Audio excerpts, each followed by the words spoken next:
Hi, this is my final vlog for the Amsterdam study abroad that's taking place in like a week and a half. Not even. So now it's just finishing up the last few readings and getting everything together. Some of the last few readings that I've been doing have been the Red Stockings Manifesto, Feminism, Sex Workers, and Human Rights, Revolutions, Universals, and Sexual Categories, and Sex Wars, and a few others. One thing that I found really interesting about the Red Stockings Manifesto was the quote, "All other forms of exploitation and oppression, racism, capitalism, imperialism, etc., are extensions of male supremacy," and the article, which I read for, I think it was my WS 202 class, really was based around for men to support women.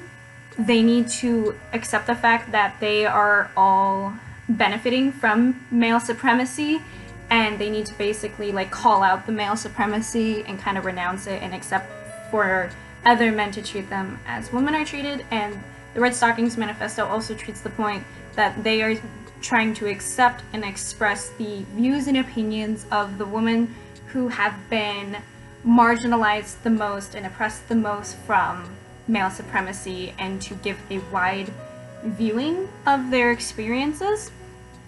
Another one that I found interesting was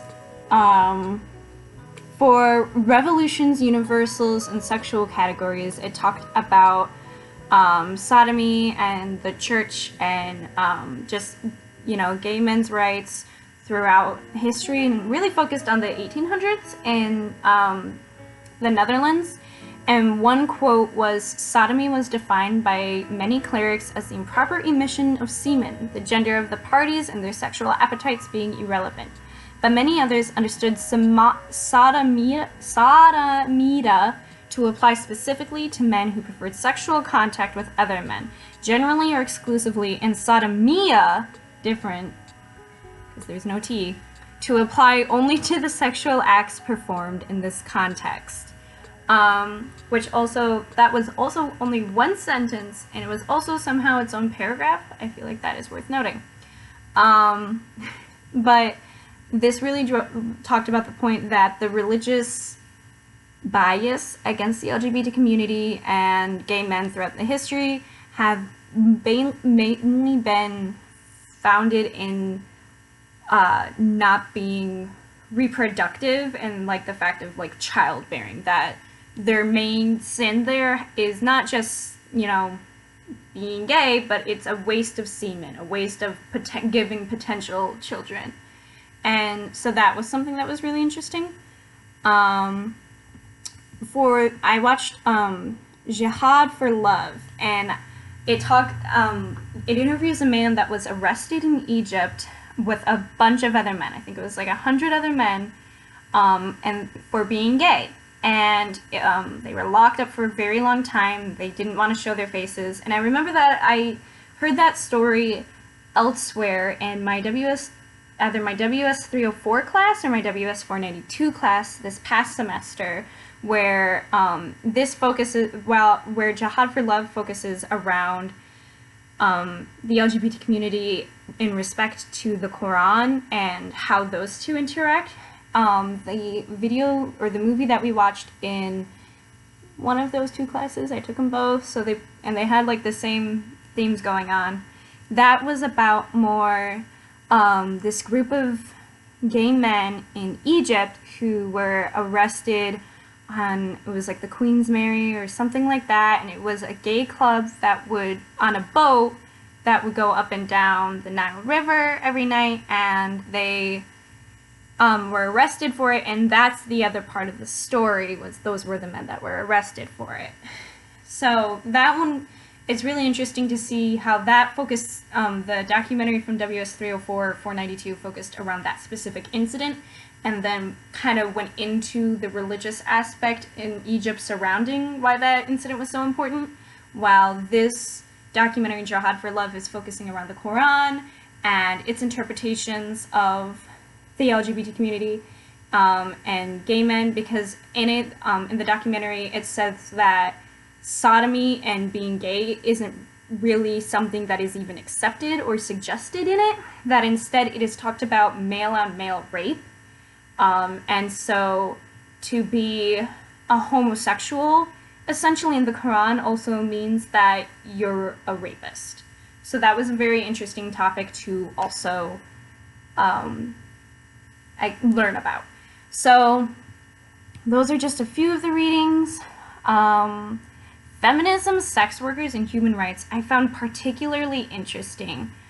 It gave a really good history, in-depth history about just sex workers in the United States and also abroad, and how sex workers have been continuously, oppressed and worked against throughout history, and that their human rights have basically been ignored and their civil rights have been ignored, and that certain feminist groups feel that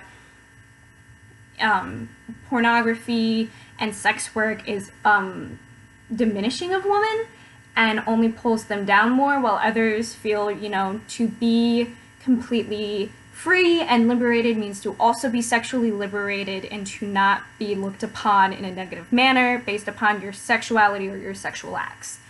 And this was a really interesting thing. It gave a lot of statistics and a lot of historical comparisons, such as, I think it said in Japan, it was like China, it was 50 demerits if you raped a prostitute, 500 if you raped a wife, it was 1,000 demerits if you raped a widow or a virgin, and if you raped a nun, it was quote-unquote demerits too numerous to count.